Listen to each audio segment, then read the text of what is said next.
6 distinciones de la Real Orden del Mérito Deportivo de 2014 llegan hasta Aragón. Estos son algunos de los premiados que hoy han recogido en Madrid el reconocimiento. Reconocimiento por sus trayectorias deportivas, sus éxitos y sus aportaciones al desarrollo del deporte. Entre los premiados, Félix Brocatex, presidente de la Federación Aragonesa de Balonmano, y Óscar Fle, el actual presidente de la Federación de Fútbol en la comunidad. Distinciones también para la estación de esquí Aramón Formigal Panticosa y para José Luis Abós a título póstumo.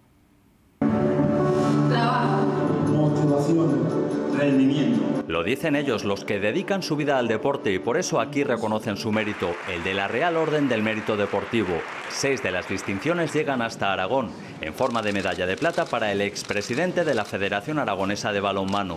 Una satisfacción, un honor y agradecido al deporte aragonés porque me ha permitido durante 4 años trabajar por y para el deporte aragonés. Medalla de bronce para el máximo dirigente del fútbol en la comunidad. Nos ayuda muchísimo precisamente para seguir trabajando por nuestro deporte y por el que tenemos tanta ilusión en que mejore cada día. Otro bronce, el que se ha llevado el corredor de ultratrail afincado en Jaca, Luis Alberto Hernando. Es el reconocimiento a muchas pruebas, a muchas temporadas, a muchos años, entonces eso es una alegría grandísima. En el recuerdo, el entrenador del CAI Zaragoza, para José Luis Abós, medalla de bronce que recogía su viuda.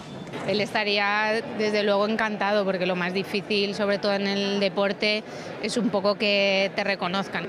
Placa de bronce para la estación de esquí Aramón Formigal Panticosa y también para el club Stadium Venecia. Supone un reconocimiento a mucha gente que durante muchos años, exactamente 50 que vamos a hacer ahora, ha mantenido un club vivo. Premios al deporte, al esfuerzo y al éxito.